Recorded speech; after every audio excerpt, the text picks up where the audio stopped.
Hello, everyone, and welcome back. I know it has been a long time since I have put a video out, let alone had my wife back on the channel. I think I was girlfriend last time. Yeah, I was about to say, the last time you were here, you were still girlfriends. Yeah, upgraded. And I think that movie we were watching, The Phantom Menace. Yeah. Since then, we have, like I said, we've gotten married, and we have recently seen all 9 of the Star Wars movies, including the spin-offs in Rogue One and Solo. And what we wanted to do here today was we wanted to give our rankings here on the movies. I think it's important to really show the differences in opinions, with myself being a lifelong Star Wars fan and with you learning to love and appreciate since we've been together. So we are going to go from our least favorite to our most favorites. And we're going to go back and forth. We'll each give one movie at a time, and we will see what you guys think. So, without further ado, I'll start things off here. For me, my least favorite Star Wars movie is Attack of the Clones. For me, it is, as with most of the movies that George writes and directs, the dialogue is a little bit cringy. At least in this one, the story isn't quite as organized as I would like it to be, and some of the performances, I'm not going to leave a lot to be desired. I think for me, a lot of the redeeming factors for this is Christopher Lee's performance as Count Dooku. I've told you many times, I can watch that movie solely just to watch him.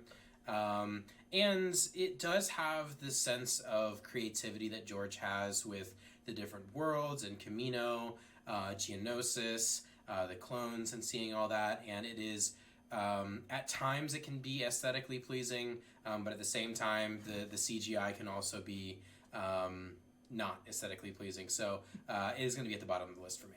Attack of the Clones is also my bottom. You talk so much nicer than I do about things. Always pointing out the good stuff. I had a lot of the same issues. Clunky dialogue. Just feels weird to watch. I enjoy watching this movie. For pure enjoyment and laughing throughout it, this one's actually pretty high up. But for actual quality of movie, it's pretty low down. CGI, dialogue, all of it. Just not great. The actors worked hard, though. They really put their work in to make it watchable. I'm going to give them that. So, next up for me, and I wanted to preface this for my list. From here on up, these are movies that I actually consider good. They're movies that I enjoy watching all the Star Wars movies, but I think Attack of the Clones is the only one that I consider bad. From here on up, I think these movies are genuinely at least good. Mm-hmm. So second to last for me is The Phantom Menace. I think for me, honestly, it's just the pacing's a little bit slow. The tone in it is a more dulled tone. Mm-hmm. It is something for me that after reading other when I say expanded universe, I mean the different books surrounding the different video games, all content surrounding this movie. It does improve it, and is one of those things that does make it better. I love Liam Neeson's performance as Qui-Gon Jinn. I think he really steals the show there. I think there's a lot of other underrated performances, but it's just one of those that it just leaves some things to be desired. Making a movie about tax law is, while it makes sense, it just is not necessarily the most, not necessarily the best movie to watch, but I enjoy watching it. And whenever we do our run-throughs of the Skywalker saga, I don't ever plan on skipping Phantom Menace, so I would put it second to last for me. So this might be an unpopular opinion. This is where our two lists diverge. My next least favorite is actually Revenge of the Sith, Episode 3. My issue with this one is mainly what they did to Padme's character. I think Padme was a really cool female character, especially in Phantom Menace. But even in Clone Wars, she had some redeeming arcs, and they just really took a lot of her character arc just kind of out of it in Episode 3. She was basically a side character, which kind of sucked. Died of the bits. Well, I guess spoiler, but I'm guessing you've seen him. Died of the big sad. Not a fan of that. But, acting is actually better in this one, and I think technically it might be better than Phantom Menace, but just what they did with the character arcs just did not speak to me. This one was not for me. Anakin was a little too PMS-y. Not a fan. Not a fan? Not a fan. Not for me. So my next one here, I honestly could flip with the spot after it, depending on the mood that I'm in. But for the mood that I am in today, it is going to be Force Awakens Episode 7. I actually am a huge fan of the sequel trilogy, as you'll find with some of my with my rankings later on. But my thing for The Force Awakens is, individually as a movie as a whole, I actually enjoy it a lot. However, its place within the whole trilogy actually leaves a lot to be desired. The main thing is J.J. Abrams, throughout the whole movie, does one of my cardinal sins, and he does a lot of telling and not showing. There's a lot of expositional dialogue to tell us, the audience, what's going on, rather than showing it to us. And it's one of those things that it makes you, the audience, usually you're confused about what's going on because you're trying to learn, especially, we're in a new trilogy, we're trying to figure out who these characters are. And it's not quite as entertaining, and it kind of comes off as clunky. Not quite prequel clunky, but it's just something different to where your mind just kind of goes, you just kind of just start skipping to the next scene. But overall, I loved all the performances from all the characters. Harrison Ford was honestly probably the best in it. Adam Driver, Daisy Ridley were fantastic as always. I really love the start to Rey's journey here. I love all the characters here in the sequels and the actors who portray them. And there's a lot of love that was put into this movie. But for me, I think just with it's the lines of when they're all throughout the Resistance base, when they're just giving these expository lines. That's just, for me, it takes me out of movies. So that is my third to last movie there. So my bottom three are all prequels. I'm not a prequel gal, not my cup of tea at all. Sorry. My third least is Phantom Menace. It is my favorite of the prequels. I will give it that. It used to not be. You can ask Max. I used to hate this movie. We would have to skip it whenever we did a watch through. The last time we watched it is the first time I actually stayed awake throughout the whole movie. It used to be I'd get to the pod racing and I'd just asleep. I'd be dead for the rest of the movie. I don't think I ever saw the mall fight scene before, if I'm being 100% honest. But when you stay awake for it, it's actually not bad. My enjoyment of this movie was also heightened. Max was talking about the books. Yeah. I don't read a lot of Star Wars books, but I did read one of them. It was a Padme book. Would highly recommend. And it kind of really made me like this movie more. So it might be a little biased because I really like that book, and that's why I'm putting this movie as high. Padme's your girl. I do. I love Padme. She's a bad bitch. She knows what she's doing. So that's mine. It's probably a little biased, but isn't everything? Honestly, yeah. But it's our list. So that's how it is. Next for me on the list is Revenge of the Sith. I have a lot of fond memories with this movie. This was the first movie that I got to see in theaters. I was, I believe, 5 years old when I went and saw it, and I remember it really, really fondly. And looking back, and I said before, I am tied between this one and Force Awakens. Like Taylor said earlier, I'm not a fan of how Padme ended up as a character, going and ending up barefoot and pregnant, and the way that she died. I think there was something that I think they really could have committed to a more thematic end. I think the whole idea that I think the idea they were going for is that Anakin was trying to prevent something from happening, and by doing that, you end up causing it. And I feel like they didn't stick the landing with how they just did it with medically, she's fine, but we're losing her. It's just something that sounds kind of weird. But besides that, it has some of my favorite moments. I think every time we watch it, I always bring up the first 20 to 30 minutes of that movie is some of my favorite Star Wars. Just seeing it. I love Hayden's performance in it. Ewan is great as well. I think for me, and I think this might be unpopular, the saber duel between Kenobi and I at the time, newly appointed Darth Vader is it gets kind of boring. It's a little over choreographed. I like the first section of it, but when they cut back and forth, I think they get a little carried away, and I actually prefer the ending or what they did in the Kenobi series between Anakin or with Vader and Kenobi.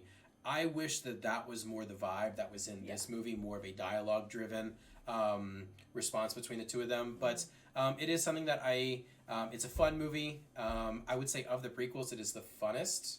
Yeah, I can give you. Okay, well. the memeiest or the funnest? It's all a part of it. But I would say for me, it's Revenge of the Sith is going to be is next on my list. That lightsaber fight is also on the Taylor Fall Asleep list. I know. It's on my list, yeah. Okay, my next one is actually episode 5, Empire Strikes Back. I want to really like this movie. I really want to. I'm a Lando person. Chef's kiss. Love Billy D. Love Lando. Love him. I obviously love Carrie Fisher. But she doesn't really have a big role in this one. And this whole movie is kind of just, I fall asleep during this one a lot. You'll find my rankings a lot based on how I fall asleep during movies, unfortunately. But I feel like the B plot of like Han and Leia just like planet hopping, because like the hyperdrive one starts really kind of boring.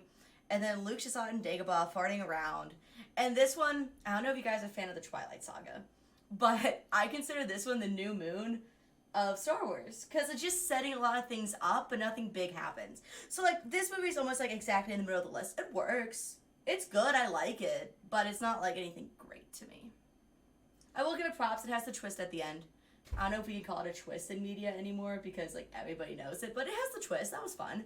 Okay, so next on my list is actually The Empire Strikes Back as well.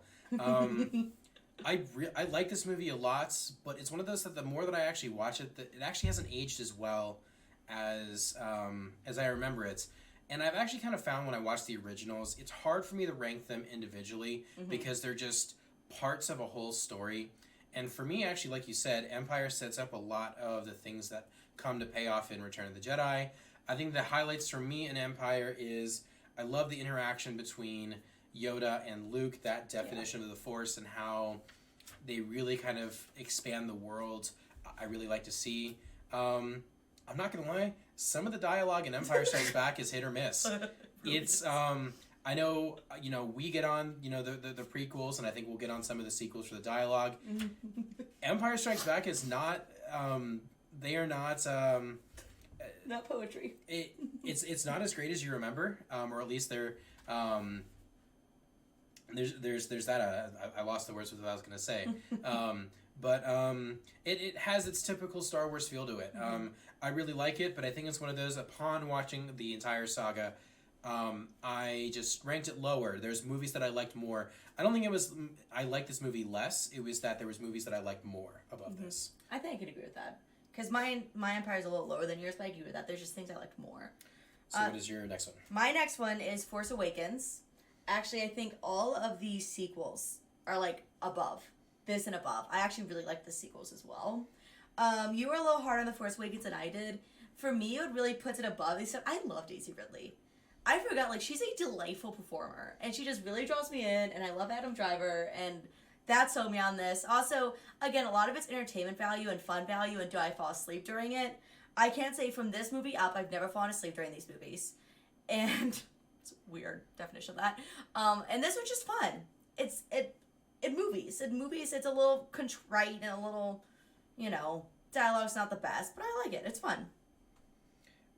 So for me, the next one is The Rise of Skywalker. I will admit, the first 2 times that I watched this, I hated it. I was not a fan, and I probably would have put it towards the bottom. This is a movie that benefits from multiple rewatches due to a couple of things. I think first and foremost, if you're going to enjoy this movie as well as the sequel trilogy as a whole, the Emperor Palpatine twist of him being the big bad here is one that you're either going to accept or you're not. I think with more of the content that has come out, with the different comics, with the novelizations, and with a lot of different things, I think it is that part of the story will get better over time, and it'll be one of those things that is less jarring as it was when it first released. And the other thing with the movie is the pacing is really fast.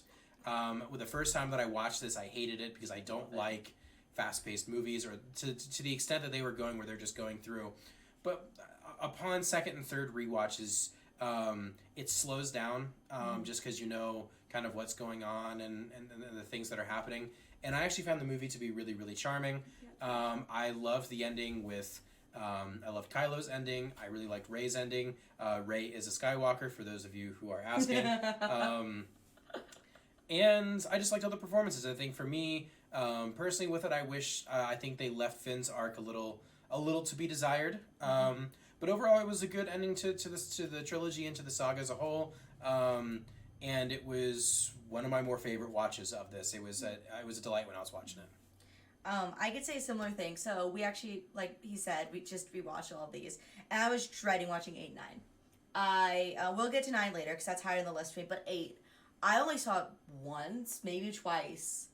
I saw it twice because the first time someone gaslighted me into watching it. That's a different story. I've only seen 8 twice before this, and I was just dreading it. It's slow. I was not. So 8 is my next one. 8 is my next one, just to make that clear. So do you want to start talking about 8? Yeah, so I was dreading it. I wasn't, but I actually really enjoyed it. It's a little slow for my liking. I'm opposite of you.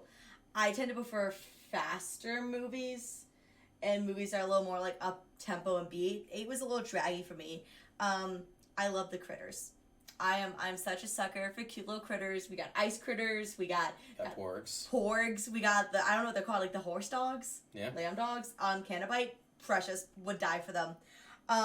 That's not the only reason I like this movie. I think it was hitting on some really good thematic stuff. And if they could have just, like, powered through a little bit, had a good editor maybe, this could be a lot higher for me. I think my only drawback in this movie is they include some things that just don't need to be included. They get a little self-indulgent, include some stuff that they should just cut out and maybe put other things in. But again, it's a good watch. I enjoyed it a lot more than any of the other ones so far. Yeah. Next for me is the original movie, A New Hope. It's a classic. It's one of those that it has just the good old-fashioned Star Wars love to it. It's campy. It's entertaining. It has all the classic moments. We get to see Han Solo for the first time. The moment of just the Star Destroyer appearing on the ship for the first time, or the Star Destroyer coming across the screen. Vader steals the show with it. Tarkin is a delight. Alec Guinness is fantastic, just with the way that it's incredible with how he portrayed his lines, how they were able to go and, when they did the prequel trilogy, they were able to go and all the things that happened there. His acting was so superior that it was able to still convey those emotions for movies and stories that had yet to be told and shown. It's good. It's one of those that it is just a really solid movie for me and a really solid watch. I think of things above it, I think they're just things that I think the movies that I have a higher, they're just stories that I like more, or they're just things that I enjoy watching more, but that's not to any discredit for A New Hope. It's really solid. Yeah. Because I think this is entering the top 5 that we just did. Yes. So this is entering the top 5. A New Hope is my top 5. Yeah. So my 5 for the top 5, number 5 for me is Rise of Skywalker, episode 9. We saw this in theaters, my first Star Wars movie I ever saw in theaters, and I loved it. I was on the ride, I was there for it, we got out of the theaters, I'm like, oh my gosh, this movie's great. And then, a year went by? Yeah. Year, 2 years, time's a blur. We watched it again, and we had to stop midway through. I'm like, I hate this movie sucks, I don't want to watch it anymore. To be fair, we had just watched all of them in a week. Yeah. So then we recently just rewatched it, and this movie's my top 5. I love this movie. I love fast-paced. It keeps me entertained. I don't fall asleep during it. Something's always happening. I love the ending story. I love Ben Solo. I love his redemption arc. I think it's really cute. I think they did a really great job of honoring Carrie Fisher and her last performance and really including her in there. I think they did really good and very solemn. I'm not a fan of CGIing actors in, and I think they were really respectful with that personally. And it's just fun. Yeah. It's just a good movie. And I know that sounds basic, but it is. It's just a good ride. Yeah. My next one, number 4 for me, is Solo. I remember when I went and saw it in theaters, it was the summertime release. I don't think I've enjoyed of just a good movie experience. When I think about just a good movie experience, I just really enjoyed watching Solo. Yeah. It's a heist movie. I really love Alden Ehrenreich's performance as a young Han. Anything Donald Glover is in, it's a must watch for me. And same thing with Woody Harrelson. I can't think of a movie with Woody Harrelson that I've watched that I haven't liked or loved. And I like it. The plot is fairly simple, and it's just a good old fashioned heist movie with the Star Wars skin on it. I like some of the things with how they did Han's origin, and I liked him and Chewbacca as a duo there. And honestly, I think the one thing for me that makes me, I guess, maybe dislike it is the fact that I don't know if we're ever going to get a sequel for it. Yeah. They really set it up that I want to see these characters more, and it was a good watch. And I think for me, I think there might be some movies below this that had better stories, but in terms of just how much I enjoyed this one, again, just call it an intangible thing. For me, it's just top 4 just based on how much I enjoyed watching it. So ironically, my number 4 is episode 4. I know, that's hot. It gives me the nostalgia. My dad loved these movies, and so we'd always watch them. And this is probably the one I've seen the most, because I'd always be like, yeah, Dad, I'll watch a trilogy with you. And then I got the first one, and I'm like, I'm done. But I really like this one. Carrie Fisher, I think, is at her, like, peak Carrie Fisher-ness and Princess Leia-ness in this one. So just, like, rebellious and just standing up to the man, doesn't need no man. Super cool. I love her in this. Love Harrison Ford. All the acting's great. Again, has some cheesy lines. Upon rewatching, I'm like, wow, Star Wars has always had some cheesy writing. But they play it off, and I think it's because the actors are so good in this one. Mm-hmm. The actors know what they're doing, and they have the ability to kind of play it off better than maybe in Clone Wars or the prequels. So I love it. Great story, simple, self-contained. It just works. Yeah. All right. So for me, for starting my top 3, Return of the Jedi is my number 3. Mm-hmm. Honestly, I mean, it's the culmination of the story. You get to see, Luke as a Jedi Knight, Han's come full circle from the lovable scoundrel to the rebellion leader. We get to see him and Leia's relationship kind of come full circle as well. I think the beginning's entertaining, going to see Jabba. That's always fun. I think some people like the Ewoks, others don't. I thought it's on brand for Star Wars. We're in a different world. You get to see lovable creatures. You get to see the nice nature versus machine. And it's good. And then the whole battle for good versus evil and for Vader's redemption at the end. Again, it's the culmination of the trilogy.